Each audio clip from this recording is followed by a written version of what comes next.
New York City Mayor Adams is still the mayor. He says he's still running for reelection, but his chances now of making it to the end of his term are diminished by the actions taken today, where four of his eight, I think, deputy mayors resigned.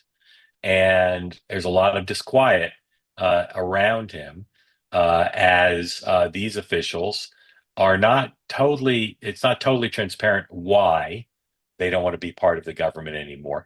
Adams, in an attempt to save himself, made this deal with Donald Trump and the Justice Department that is not going over well with New York City Democrats, who are now worried that he will use his remaining months in office to dance to the tune of Donald Trump. And in New York City, that's not popular. The head of the city council today called for Adams to step down. Um, he doesn't have to step down, no matter how many people call for him to step down. But I think we're reaching critical mass, and I think we're also probably not 100%, but probably on the precipice of a number of senior Black elected officials and activists and union members, privately at first and then publicly telling him he should step down. Um, and and that will be more impactful on him because they'll also tell him they won't support him for reelect. And does he want to serve out his term if he's not going to be reelected? Don't know the answer to that, but it's possible he wants to find some safe harbor out of there. And it's possible he could make a different type of deal. Now, it's still not clear to me, and I've talked to a lot of people about it. I've read a lot about it. It's not clear to me why the Trump administration made this deal with Adams. It comes with something of a cost because there are a lot of conservatives and conservative legal experts who think this deal, as I do, is amongst the worst things Donald Trump's administration has done.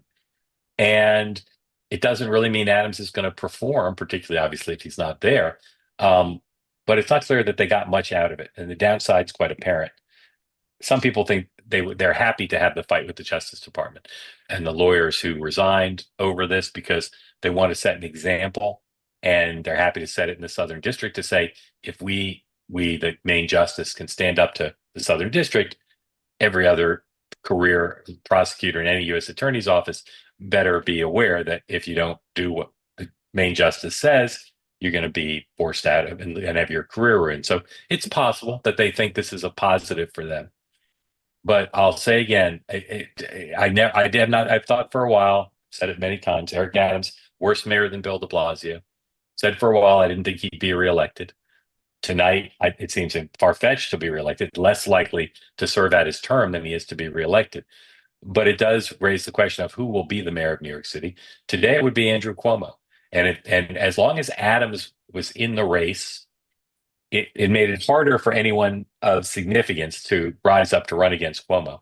The other people in the race are not significant players. That many of them are too far to the left for even the New York City electorate, and none of them have the name ID, the fundraising capacity, the organizational chops to, I think, effectively challenge Cuomo.